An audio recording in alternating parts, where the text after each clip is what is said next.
Outlines, which are known as schematic models, concept hierarchies, idea maps, or tree diagrams, are tools you can use to arrange your ideas. They help identify gaps in your document's content and meaning. The document's outline highlights the various divisions of thought.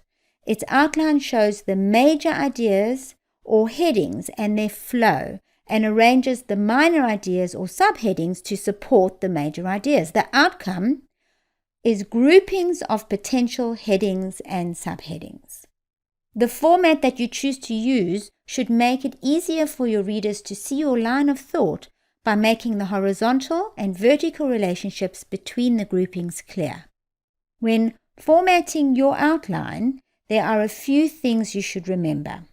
As a general rule, avoid using more than 5 levels in the heading progression. If you find you have more levels, you need to rework your batchings, as there's probably a better structure for the content that will reduce the levels needed. For 2-page documents, don't use more than 2 levels in the heading progression. And most important of all, there can never be only one heading or subheading in a specific level of the heading progression.